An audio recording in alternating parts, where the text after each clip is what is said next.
You must be good, period. Full stop. You must be good. And if you're good and fast, because not all people that are good are fast, a model like this could really be incredible for you. All right, we are now officially recording.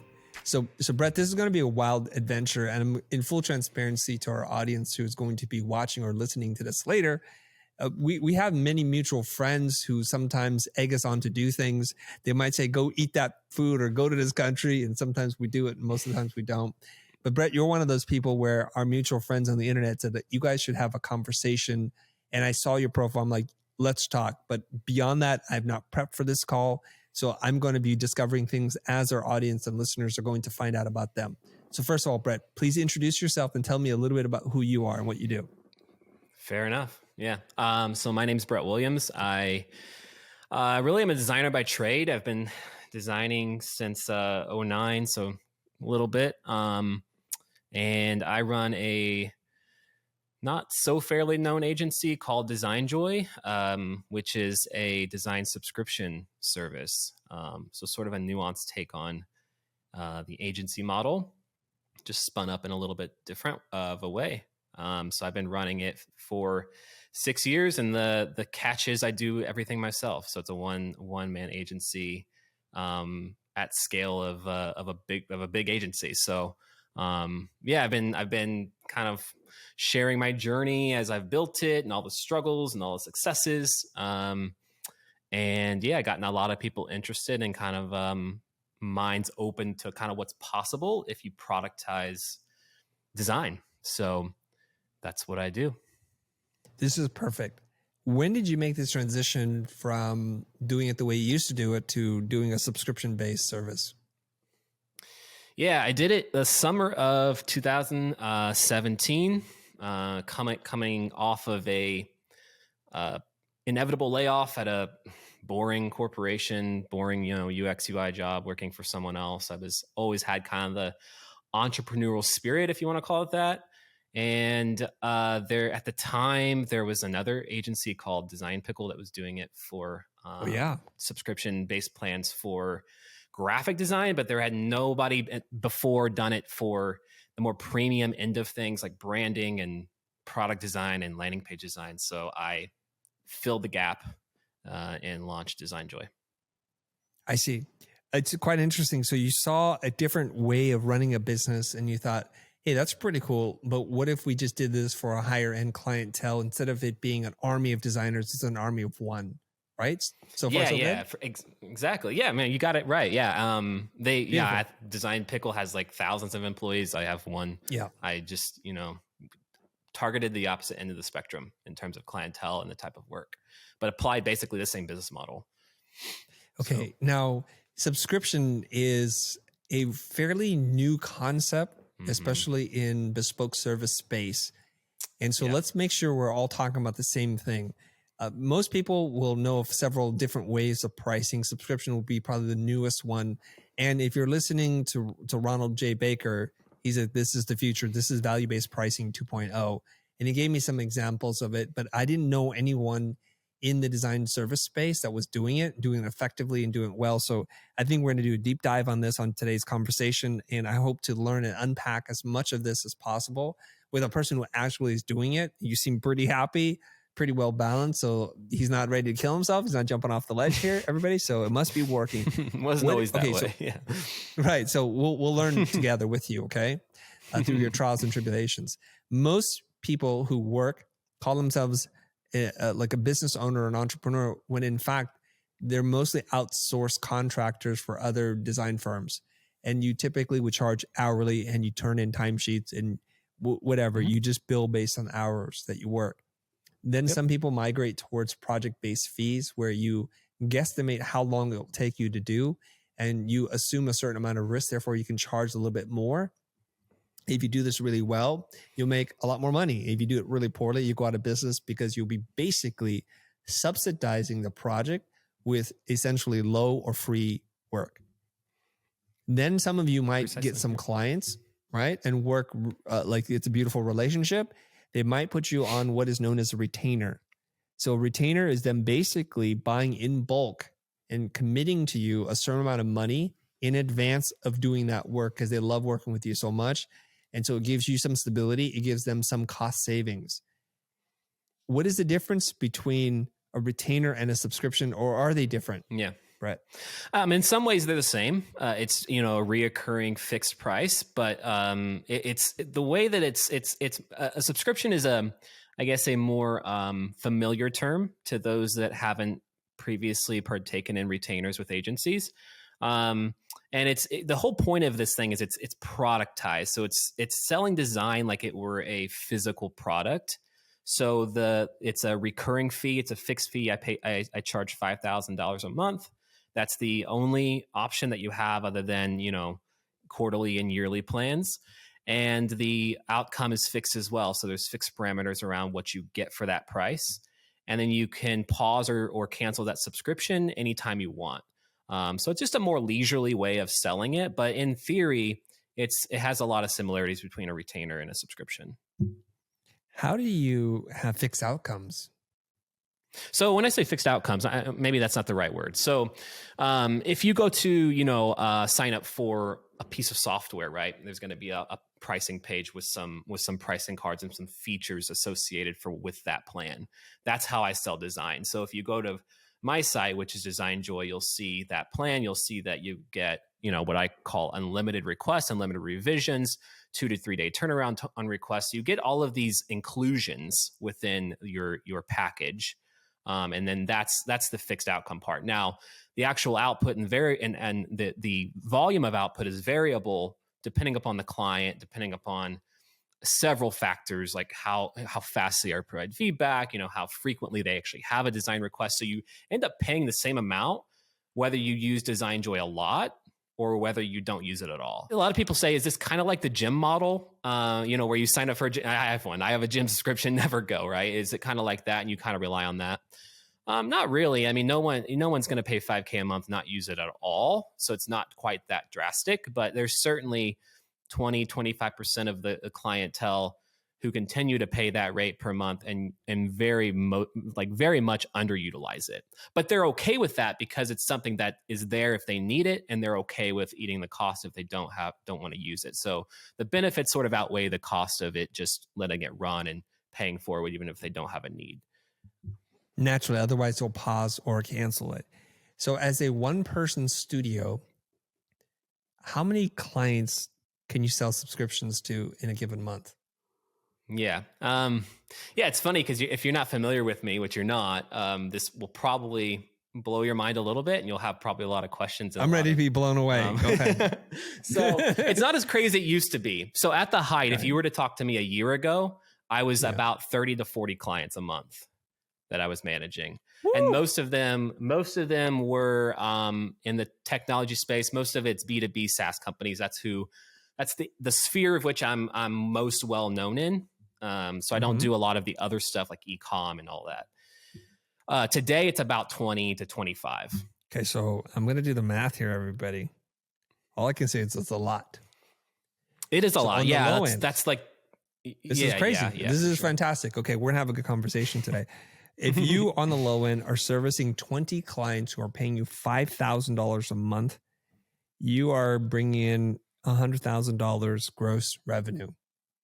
So that would give or put you take by my math, give or take, because they might do a quarterly or annual plan. It might get a little cheaper, right? Is that the idea or no? Yeah. And I have a few clients who are on sort of like retro pricing. So they're not paying the full amount. So I don't actually track my MRR anymore. So I couldn't even tell you what it is, but I know my clientele because I look at it every day. So you're doing north of $1 million in revenue a year doing a subscription model, and you don't have bags under your eyes. You don't. I probably do, but I have lighting on them. I probably do for sure. Let's talk about that then. How many hours a week are you working? Yeah. So today, so it's worth noting that this thing took off like a rocket ship about the same time COVID happened, and so there was about a 2 to 2.5 year period where I was working constantly. I have 3 kids. I have a wife. I was pretty much MIA. It was awful. It was the worst and probably best time of my life. And I was working around 12 to 13 hours a day. There might be a 10-hour day here and there, but I was working pretty much around the clock. And today I work about 6 hours a day. So I work less than a full-time gig and make really good money doing it. So what was the big change that you were able to cut your workload down by half and yet still service 20 clients? This is kind of unfathomable for a lot of people. So you're probably wrecked right now, everybody. So pull yourself together and we'll get into this and we'll learn how you did it and what we can learn from it. Okay. So how did you cut your workload in half? It's funny how it happened. It's worth mentioning that I never intended for this to be anything. It was literally a weekend project for me.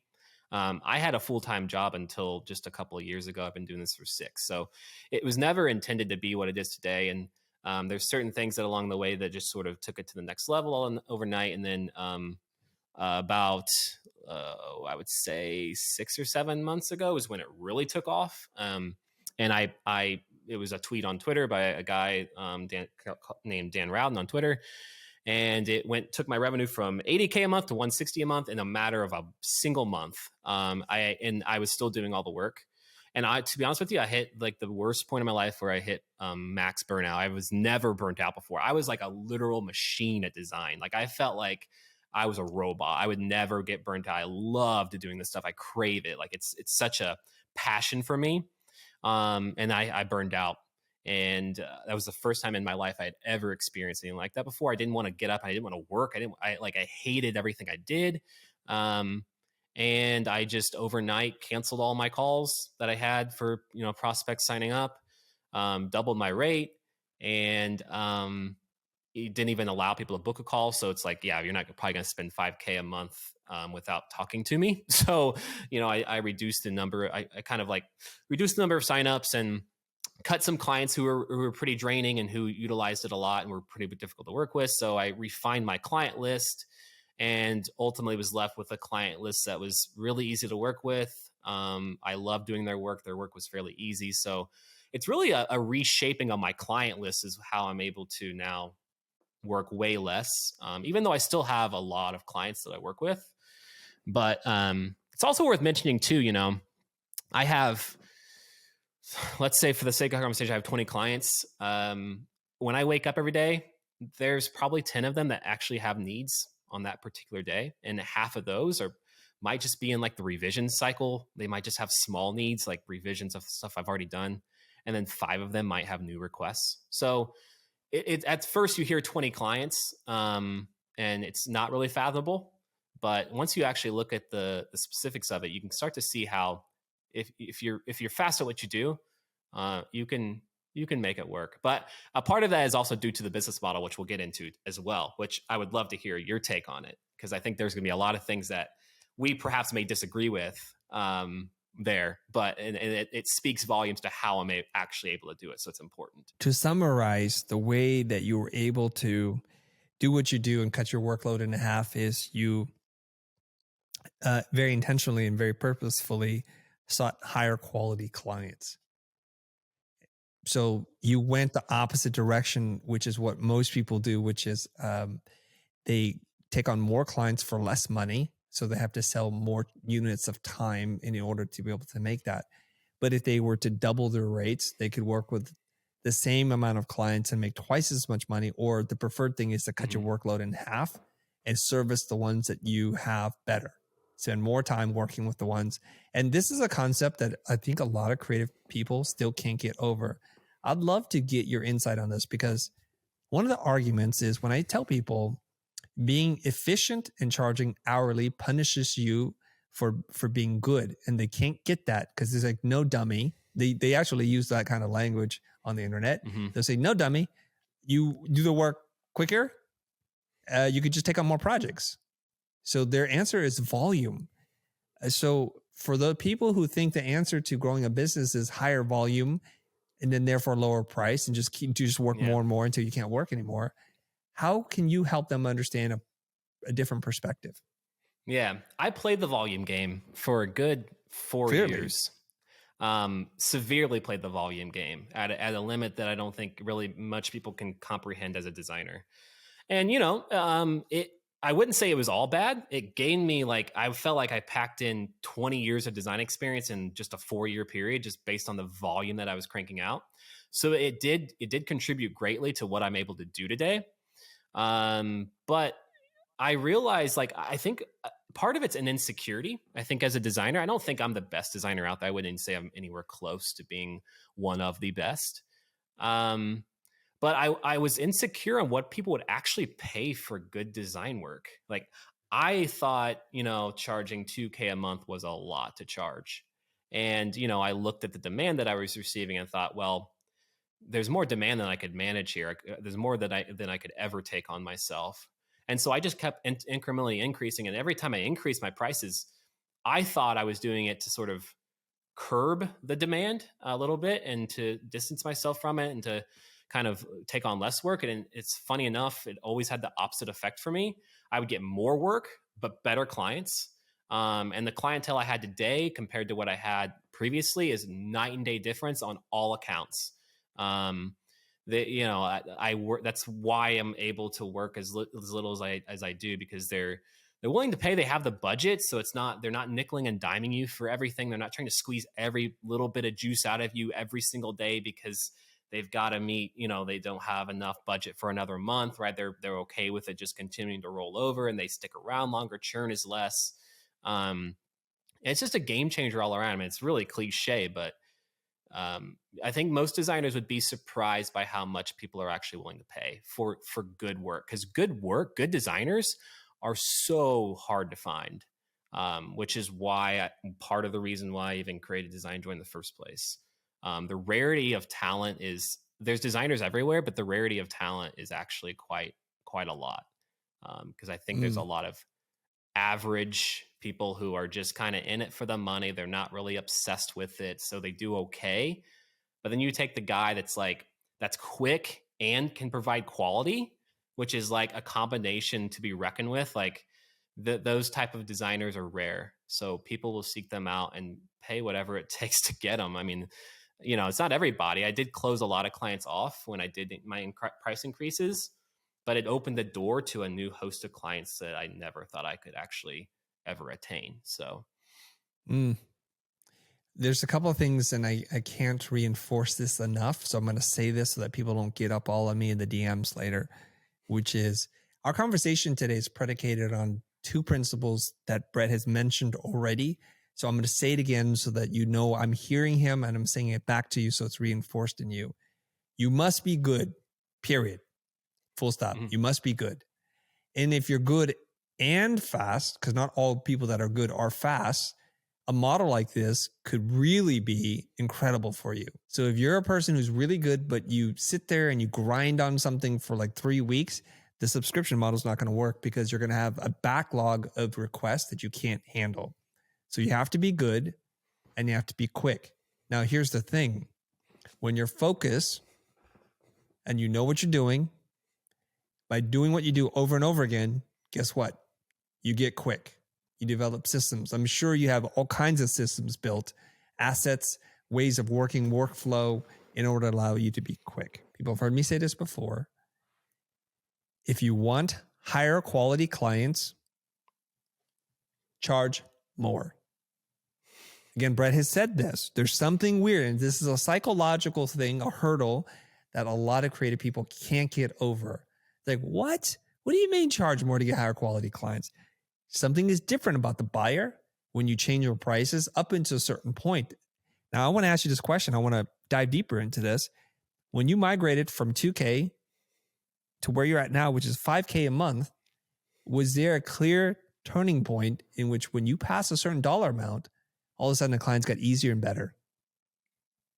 Yeah, I mean, that was the jump. So with 2K, 2K a month to spend on good senior level design work is quite honestly a steal. Like, I felt like I was selling myself out at that rate, at 2K a month.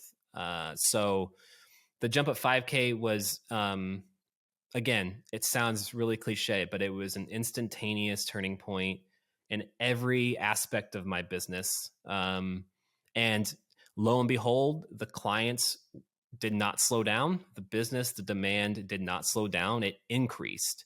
So for whatever reason, I mean, again, like your natural tendency as a designer, as a business owner, your fear is to price yourself out of markets.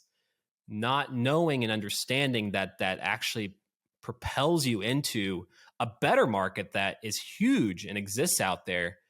It's okay to leave those behind. Now, I always tell people too, if you want to service those lower markets, if you don't have the skill level or the quickness, like do what you can do in your own like status where you're at today, like, and do the best that you can do at it.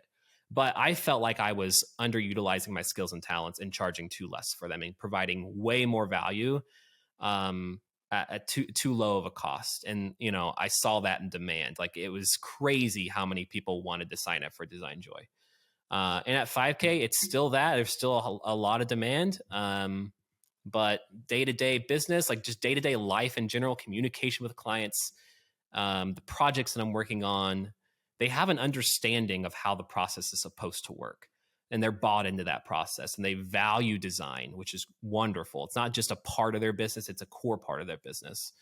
And when you work with clients like that, it's a game changer. When you were going from 2K to 3K to 4K to 5K, it just like every time you would raise the rate, you found that they're better clients? And if that's the logic and the answer is yes, would going to 7, 8, 9, 10K be like even better? Yeah, I mean, I started out charging $450 a month. So I've seen the full scale of what it take, what clients look like at that rate and what clients look at 5K. And I still think 5K is low. Like for a senior level designer, I mean, you're paying what, 100, 120 in like a normal market nowadays. So 5K, 70K a year, whatever, is still fairly low. I honestly, I could charge way more than that, but my stress level would increase. So I don't want to go there, but I feel pretty comfortable working, 6 hours a day and making what I'm making.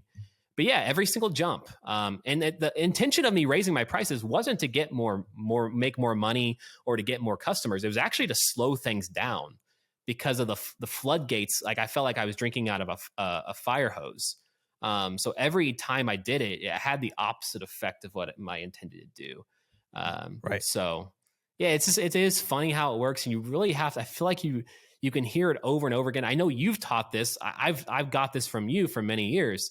But until you actually live it, I think it's hard for people to wrap their brain around.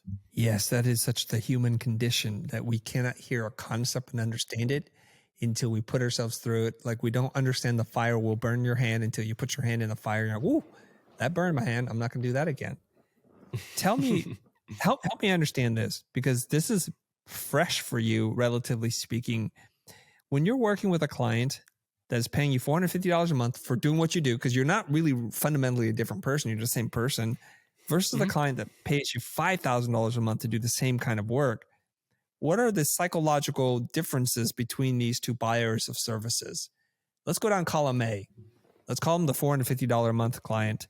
What are they like psychological? Like if we're going to build a profile of them, what is their makeup? And this will be very clear if we can contrast the two. Yeah. I mean, they're I don't know if this is necessarily psychological, but the profile that I would describe those companies as, they really most of the time weren't companies. They were actually like technical founders, and people just had an idea and they saw Design Joy as a cheap and quick way to execute a website, a brand, or a whole suite of assets. And they didn't have a big budget, so they were the most needy clients ever. Like they were constantly like on top of things. Like as soon as I would send them something, they'd be like 2 seconds in, "Hey, here's the feedback and order so we can just keep moving on it." And then a month goes by, budget's up. All right, we're gone. Right. Bye. So they took everything that I had poured my, passion into and then just took it and ran with it, which was fine because it's fair. That's what I offered. I offered them the ability to do that. And then, yeah, I mean, they weren't bad. I mean, they were fun to work with. It actually was some of the most fun projects. They were so random. But they were just so needy. And I couldn't say really much more than that. They like like attitude wise and how they treated me as, as their designer was largely the same, because I was still in an industry that I felt like respected design. Now, if I were to work with like local shops, I mean, that tends to be a lot different. They usually don't understand how this works. But yeah, I mean, they were just far more needy of my services. So Okay, let's contrast that now with a client that's going to pay you $5,000 a month. What is the difference there? well, I mean, first off, I have several clients who pay me $5K a month who may request one thing a month. And they continue to pay the $5K. But they, again, like they value design really a lot. They understand its importance, and they have a level, I think, of trust in me, which every designer wants and yearns for, is that level of trust that, like, yeah, you can push back, but respect me as a designer, respect my experience. They do that really, really well. And they're very constructive in their feedback, which makes your work much more actionable. You actually know what you're trying to achieve, versus when you work with a lot of clients, you're kind of shooting in the dark, hoping something sticks. So clients are able to communicate their needs much better. Again, they're the opposite of needy. They have requests every once in a while, but other than that, they're good to go. They don't stress it. And they have the budget to be able to work and operate like that. And so they stick around way longer. They have longer contracts, and I don't have to fish for new clients as often now. Here's a summary of what I got from you, and feel free to correct me if I don't understand this. But I've been talking about similar things, maybe not in the subscription model, but let's go over it, everybody.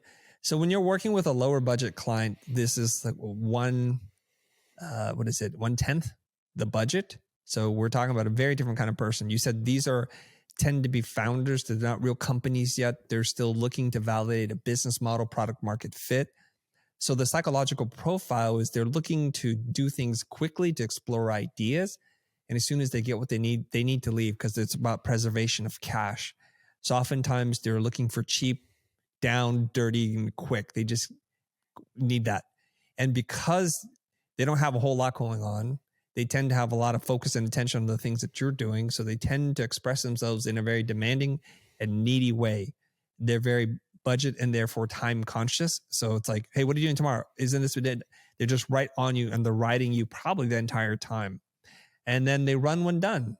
They literally finish the project and they run. The whole way that subscription or what do we call this again? Retainers, the way that subscription retainers work is that there are the ebbs and flow, like the peaks and the valleys. Like you lose money when you're doing the work all the time, and you make money when it gets into the valley where you're kind of chill. So these people will come in and pay you, but as soon as they don't need you, they cut and run. Then it doesn't leave a lot of room for you to make profit. And I mentioned this, they're usually not established businesses. Let's contrast that with someone who's going to pay you 10 times as much. Well, first of all, they're probably established businesses, because who can afford to commit to $60,000 a year or more unless they have a business? They're educated buyers of creative services, and they have less needs. And it's not that they have less needs. They got a lot more that they're dealing with. They're running a whole company and enterprise. They have different departments. And so they're not sitting there looking at you every single minute. And they understand, because they have a business model, that when you give them high quality design and it works the way it's supposed to work, they make tons of money. So they're not so concerned about the volume or the hours in which you put into something. They care about the quality of the product that you give them, and everything that you deliver, they're going to feel the benefit of. And so by spending $60,000, they've already made the decision beforehand, because it's a lot of money. They need to pick someone and trust them. You've heard that expression in business management: find someone smart, let them do their job, and get out of their effing way. They're also, because I said they're an educated buyer, they know, they've been here before. This is not their first rodeo. They know how to work with you. They know what the expectations are. They know what's reasonable to ask of you and what's not. They have a shared language. And so when you talked about constructive feedback, because they've done this before, whereas a first-time buyer of creative services, they give you all kinds of crazy feedback.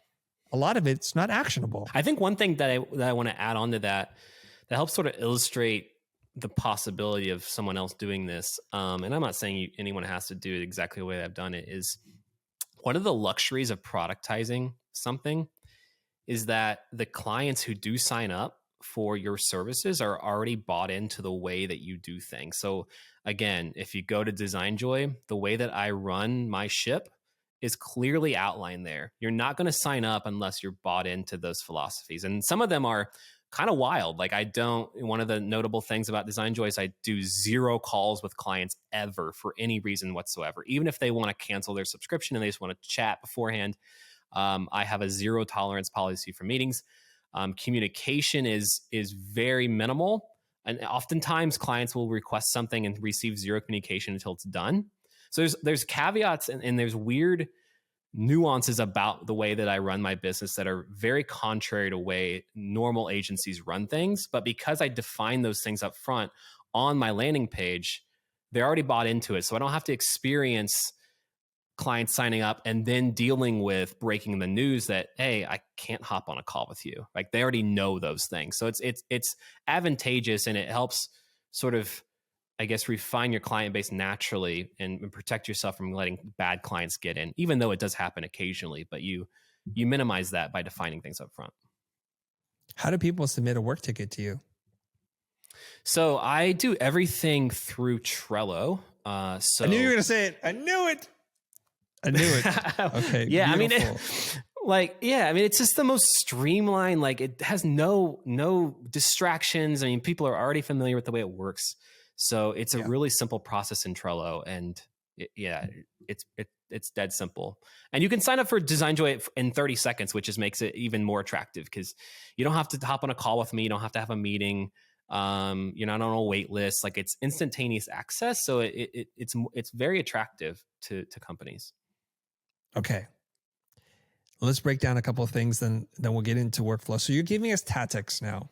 So if you are curious about setting up a retainer or a subscription-based model, and you can productize what it is that you do, and that you're good and that you're fast, we've set up a lot of ifs there. Then the way that you do this is you set up a lot of conditions or terms in which to work with you. They're called T's and C's, terms and conditions. And you outline the work process so that it acts as a natural filter to remove anybody who doesn't feel like this is the way they want to work. The way that you're able to do this is if you buy into your program, the way it works, and the only way that you can do it for $5,000 a month is you kind of have to kind of work with me in this capacity. If you're not, I'm not ready nor willing to change the way that I work to accommodate one new client. It's not worth it to me, and it'll wreck your process, right? So there's an expression that Blair Enns says, which is low variability in process equals low variability in outcomes.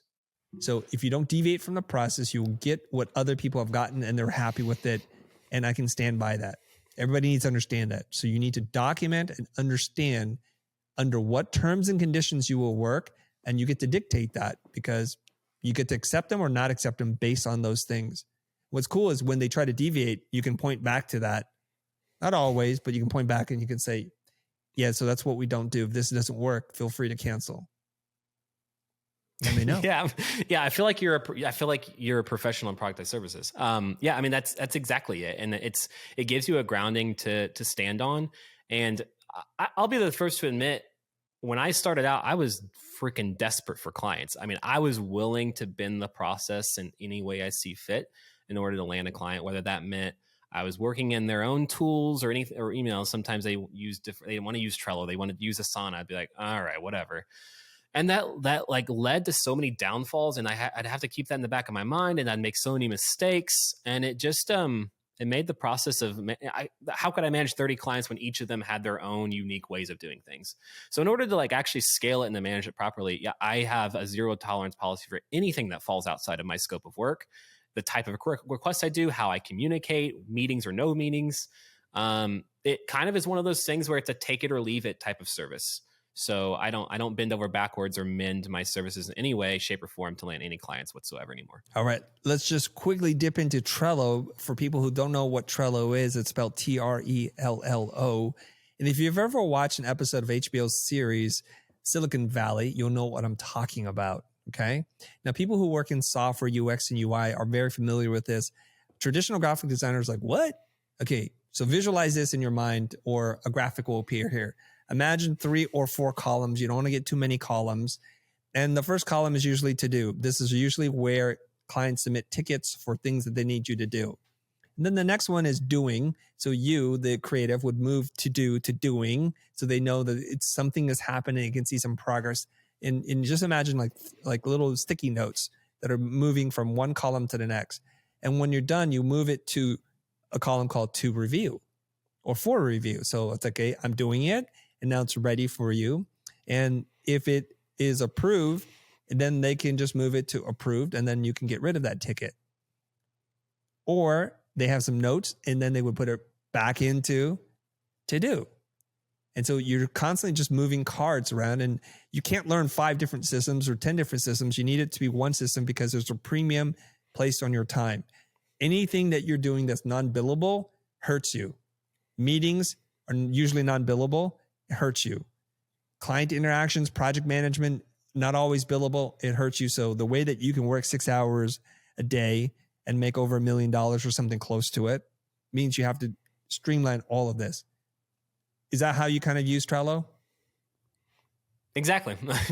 Yeah, for sure. I mean, it's spot on. I think, one of the key things that I wanted to avoid, and it's all in order to do this at the scale that I'm doing it. Every decision that I make may seem in some regard as lazy or you don't care enough, but it's all purposeful. So Trello is a tool, like a tool for me that I feel like, again, a lot of people already have experience with, and there's not a lot of bells and whistles to distract you. So when clients get in, they know exactly what to do. I have onboarding cards there. I don't even onboard clients. They just sign up. I send them an invite to Trello. Everything's there for them to understand how this process works.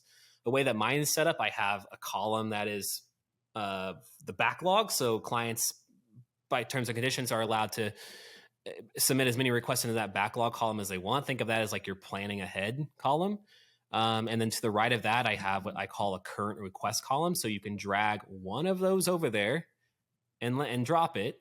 And that's the requests that you want me to work on. You can only have one of those. In fact, if you drag 2 of them over there, the column lights up in yellow, indicating that. And then there's an approved column. You can move requests through those 3 columns in any which way you want at any given notice. And that's, in a nutshell, how it works. So it's precisely, Beautiful. Exactly as you explained.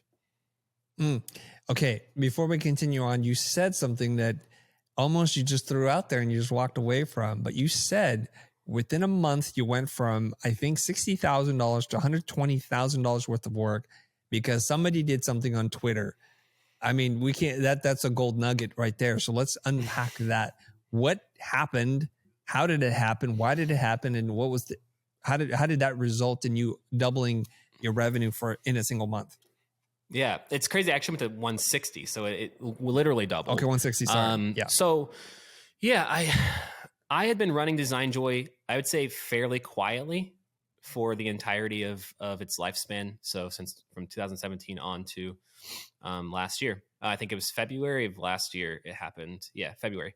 So I was doing moderately well, making $80K a month. And then a gentleman that I've become friends with since named Dan Rowden, who is just a goat.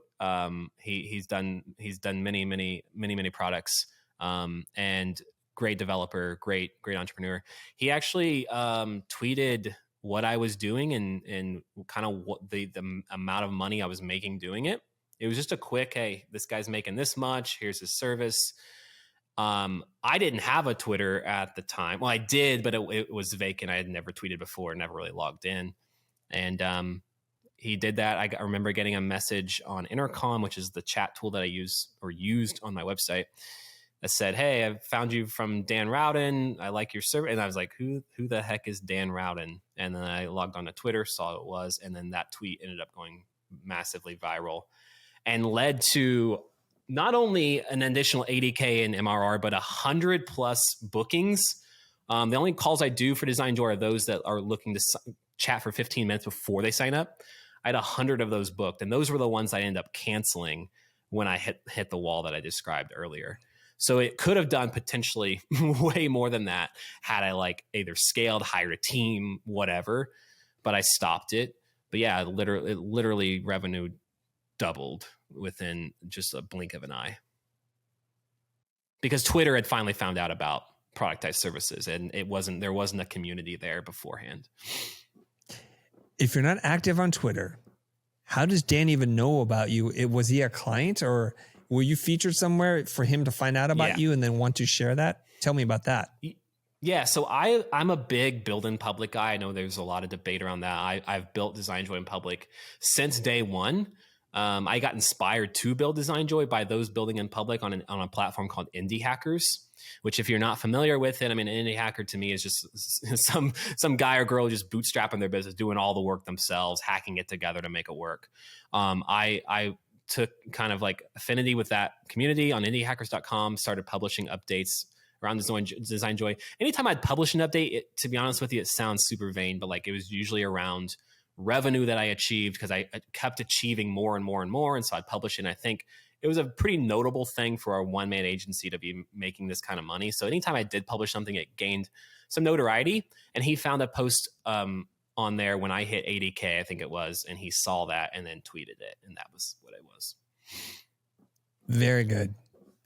So this is an argument for many of you who refuse to share transparently and not to participate in any kind of PR outreach, marketing, social media content, because the unintended benefit is Dan saw the progress or potentially one thing that you shared, and he was blown away by the unique combination of you being a one-person studio, doing subscription-based pricing, and being able to do the kind of revenue that you've been able to generate. And he shared it with the public, and he must have a pretty decent sized following, because this is such a radical concept for many creatives to even see or understand, that he shared it and it caught. And then now it grew beyond service professionals. It was clients seeing this and saying, hey, this sounds like a great idea. We can afford this. Let's go do it. And then you're just overwhelmed with the amount of requests for you to talk to them, right? Yeah. And that was just the immediate effect of it. But since then, because of that tweet, I've been able to grow a following on Twitter. I would say it's not as big as yours, but I would say a mildly decent following on Twitter. And that's all I do now. I've never really had to work for to gain leads and stuff through DesignJoy. I've usually did indie hacker stuff, and that would bring in some leads and word of mouth spread from there. But Twitter is the only thing I do nowadays. I tweet once every few days, usually about DesignJoy or the idea of productized services, and gained a following there. So most of my clients in one way, shape, or form come from there. Okay. Excellent. Okay. I'm trying to monitor time here. I think we have right around 10 minutes to continue our conversation. I have to get into this part where most people are going to be scared, where you say, okay, we're going to do a retainer subscription model. The first fear, and it's a well-founded fear, which is I'm going to get reamed. They don't use the word reamed. I'm going to get so much work. I'm going to get abused. And how do I manage not selling it for ultimately minimum wage because I'm doing so much work? How do you control that? I think your insight on this is going to be critical. Yeah. Yeah, I think a lot of people do get scared. They see the word unlimited and they think, how on earth do you do that for one client, let alone 10, 20, 30, 40? I mean, there is a certain level of I guess, clients that is too much. But the way that you sort of control that is by that one request at a time rule. So again, like I spoke about early on, you take a subset of a subset of a subset of your clients actually have big things going on at any given time. It's somewhat manageable at that time, but again, like it's one request at a time. And I teach people too. So I do a lot of I'm about to launch a course. I do a lot of coaching calls with people wanting to do this sort of thing. The thing is, like, I don't teach people, I've never taught people how to make $1 million a year running a productized service. That's the wrong expectation. I wouldn't wish that upon anybody to go what I've gone through in the last 5-6 years. I teach people to take on 5 clients, charge them $5,000 a month, and make $25,000 a month, which is life-changing money for anybody. And if you can just drill it down to that and make it that simple and concrete, it's not easy, because I don't conflate being simple with being easy, but it makes it seem much more attainable, because under this model, I mean, if I took on 5 clients, I'd be working an hour a day. You know, it'd be very, very easy to work with 5 clients under this particular model. And you're able to like treat them really well. You're able to over deliver. I mean, you're able to do daily work for clients at that rate with that few clients. So that's what I advocate for. I don't want people to get the wrong idea that they should try to emulate what I've emulated and get 20, 30, 40 clients. I think that's the wrong idea. And I don't think that leads to anything that's remotely sustainable unless you to build out a team. But yeah, once you simplify it down to that concept, it starts to not seem so scary. And then you can always adjust. I mean, the process of design joy has been a process of adjusting and evolving and figuring things out. And I'm still figuring things out. I don't quite have it all together whatsoever at this point. But yeah, I think the idea is lower your expectations and just target 5 clients.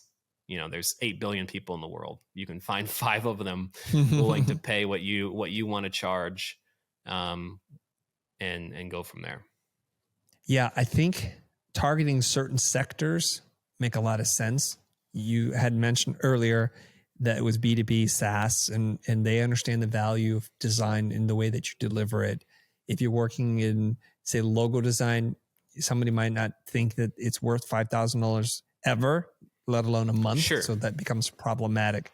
So you got to target the right kinds of buyers, educated buyers who, when receiving delivery of said services and products, that they feel a greater value from receiving that than they paid, and they'll stay with you forever if you keep doing that. The critical part that we'll underscore here is that they can put in as many items as they want in the backlog, but they can only put one into a request for you to work on at a time, right? That's the bread and butter. That's the critical part. It's the only way it works. Mm-hmm. Right.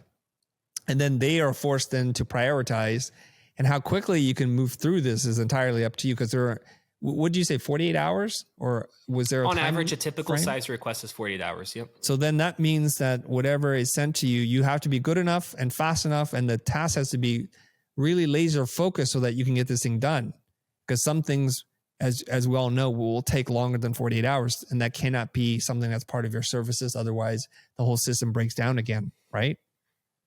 No, it actually can. So in theory, clients could request a design that is large in scope. Let's say an entire website redesign that's 50, 60 plus pages. In that case, I split it up into 2-day sprints. So I'll deliver a chunk here every couple of days, and I'll deliver another chunk. And that request could sit in the current request column for months in theory. So yeah, I don't actually define it that specific. Oh, I see. Okay. So if they put on a thing that might be a 2-month long project for you, it just sits there and I'm working on it. And do they get any kind of feedback that progress is being made? Mm-hmm. Yeah, like I said, touch bases are every 2 days on average. Sometimes they're daily. So it's a constant feed of updates that keeps them interested and keeps them happy. I don't ever go many days or weeks without any sort of updates. And all of them are tangible updates. They're actual designs, not, hey, I'm working on this. It's this is finished. Go develop it while I finish this other stuff over here. Okay. So if you're building a complex multi-page website, would the first thing be like, here's the wireframe, or here's the content architecture, and then they get to sit on that and prove that? So the one thing that makes my approach so different, and I know that you could name many, and I could personally, this is not how I typically work, but through Design Joy, this is the way it's worked for me. There is zero process in the design of anything, whether it be a brand, whether it be a website. So when I get a request in, let's say it's a landing page for a SaaS company, I will crank that out probably in about an hour and go straight to high fidelity. There is no wireframing. There is no ideation. There are no mood boards. There is nothing. I let the design speak. I send it to them. Oftentimes they're good with it. Maybe they have minor revisions. So I've just skipped a bunch of steps that I could have taken that could have taken a lot more time to ultimately arrive at the same conclusion I would have if I had just jumped straight into it. So I call it assumption-based design. So I make a lot of assumptions. I do a lot of product design too, which is really risky to do assumption-based design. But my whole philosophy is put something out there, see what the client thinks, see what the users think. We can always come back and adjust. I mean, design is meant to be evolutionary. You're constantly improving it, constantly refining it. And we can skip a lot of the steps. And like I said, ultimately, most of the time arrive at the same conclusion as we would have otherwise. Very interesting. So you skip a lot of steps to get straight into high fidelity prototypes because you find that to be the most useful tool in communication. Here you go. Here's the design. Instead of going through 17 different layers, here's the design. Let's talk about it, and not talk about it, react to it. And then I'll go back and I'll revise it as needed. Right. Yeah. But I think it's all predicated on what you said earlier on. One of the requirements of this is you actually have to be good at what you do. I mean, you have to have a high level of experience, which I feel like I've had so much experience with hundreds of companies through DesignJoy alone that I pretty much can take a request at this point, know exactly the way. I already have a vision for it in my head. It's just a matter of moving pixels around on the screen and getting it on paper. And so those assumptions, like I said, most of the time they're close, and then we just refine it. But yeah, you actually have to be good, and you actually have to have experience to approach design in this way. And it's not the right way, like and under other circumstances outside of a productized service where speed isn't such a factor. Certainly there's benefits in taking those steps to arrive, going from low fidelity, wireframing, post-it noting, like all those sort of steps do provide value. But I've learned that through my experience utilizing it, I'm able to arrive there much quicker if I just skip all of those steps altogether. Right.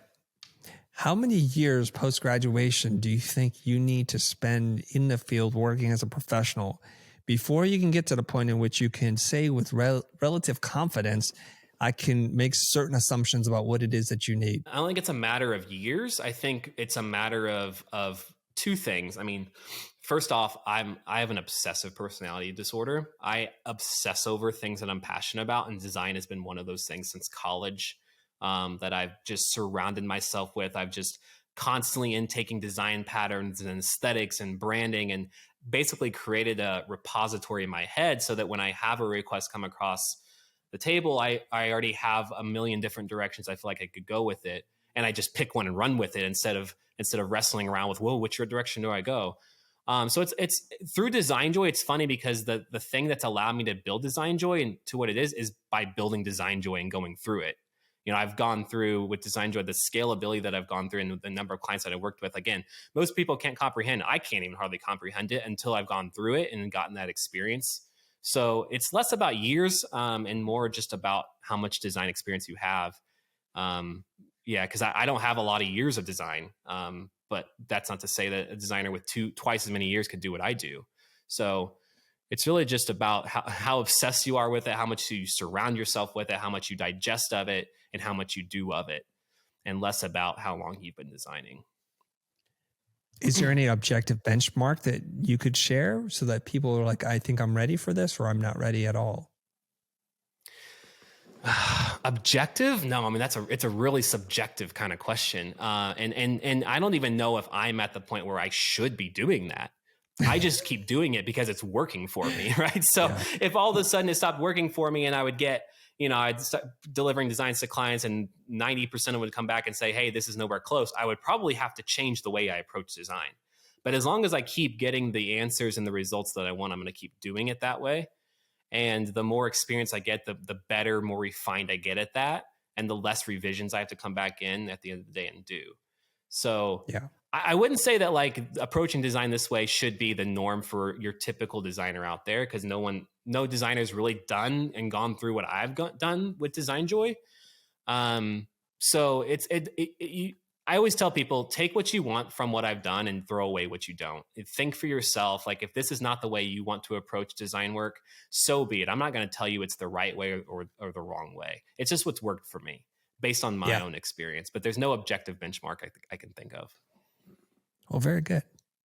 You mentioned something that you said you wanted to run the business model and we could debate or talk about it.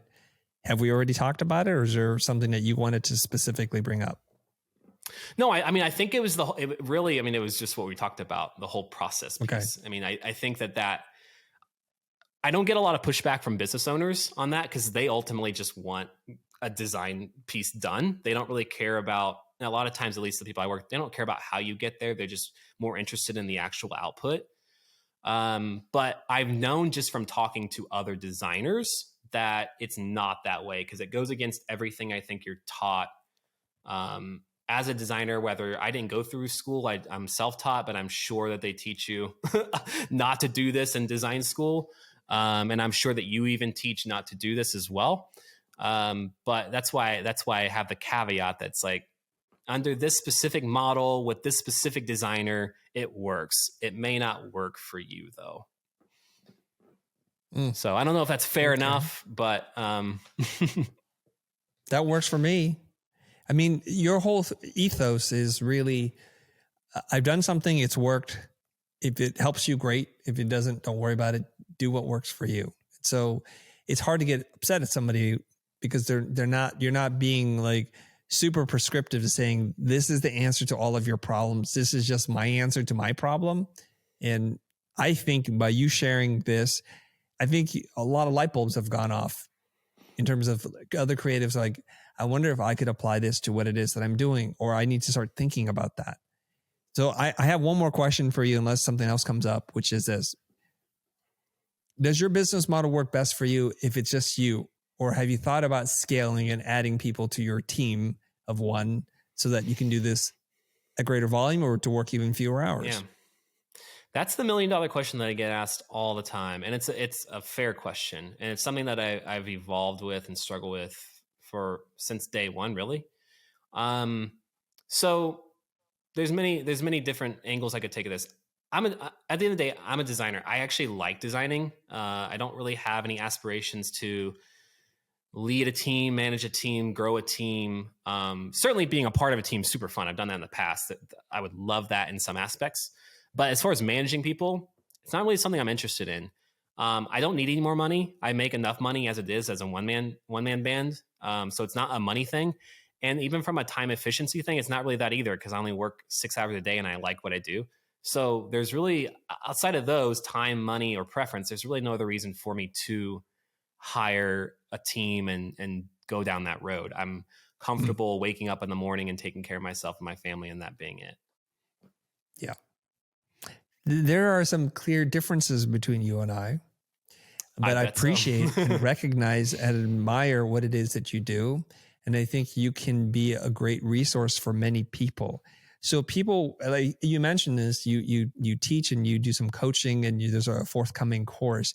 If people want to find out more about you, Brett, and find out about how they can possibly switch over to this subscription-based model, which has many benefits, where can they go? What do they need? What do they need to look at or read or watch? Yeah, sure. I mean, I've been on several podcasts, so you can just look up Design Joy on Google and probably find those services. There's some YouTube videos. DesignJoy.co is my site. That's the service I sell. And then I'm on Twitter. Brett from DJ is my handle, and basically share the ins and outs of running Design Joy, and try to teach people that there are alternative ways to doing this, the whole design thing. But yeah, and then I'm launching a course, I think next week, sort of running through the blueprint of what I've done to build Design Joy, the good and the bad, and what I'm still trying to learn. So it's kind of a tell-all, if so to speak. How much is the course? It's $150. Yeah, and I've had 1,600 people sign up for it in the last month. So it's grown quite a bit larger than I thought. So now I'm about to have about 1,000 competitors in the space, which is great. But like you said, there's 8 billion people. There's really not that much. Yeah, I'm joking. I'm not worried. I know. Okay, so 1,600 people have signed up for this $150 course. I think that's a bargain. So if this conversation turns you on, I'm going to suggest you do a couple of things. One, go look up Brett on designjoy.co. Go search for his name and see what he's written about, talked about, and you can probably see a bunch of things. If I go to designjoy.co, will I be able to find where this course sales page is? No, the course is called productizedyourself.co. That's the course URL. Perfect. Okay, wonderful. Well, congratulations. That's a crazy successful launch there. Well done. Way bigger than I thought. Yeah, I don't know how I did it. It just happened thanks to Twitter. The algorithms favor me right now, so I'm going to eat it up. Yes. Well, I think I know how it happened. You are one of a very few people that I think can say that this is what you do, and you feel that you figured out a system. You're first in. You're early, and you're doing it well, and you have a lot of attention around this. So, that's what first movers get. They get the benefit of that. And what was interesting to me was where this all began. So say what you will about these companies who have thousands of designers working for them, like Design Pickle. You just looked at the business model and you said, you know what? It's not all bad. The parts that I don't like, I'll change and I'll try it. And you started out pretty humbly at a very, very low rate of like $450 a month. And now you're up to $5,000 a month. So you didn't just jump way past where you think you could deliver. And that's a mistake a lot of people make too. They're like, okay. And you said this too, if you charge a lot more, it would bring different kinds of clients, different expectations, and would bring a certain level of stress that you may want to get to one day. But oftentimes I see people fail because they have zero proof. They don't know what they're doing, and they're going after things that are way too big. Their eyes clearly are bigger than their mouth and their stomach. And so there's a lot to unpack from this episode. Anything else we need to talk about? No, I mean, you're spot on. No, I think you pretty much got it, covered it all. Well, this is wonderful. This is beautiful. I believe your name has come up several times, and then I think I lost track of it. So I'm just super thrilled that we are able to finally have this conversation, because I do need to talk to more people that are in the creative service space like you, who are doing well, productizing and doing subscription. Whenever I hear of a successful entrepreneur who's a creative doing really well in life, I could not be more happier. Like my soul is filled with joy. I'm smiling on the inside and on the outside, because I just like it when people crush it. And you seem to be like a good guy doing the right thing at the right time in the right place. So I wish you continued success. Thank you very much, Brett, for coming on the show today. Thank you, man. It's been a dream. Appreciate it.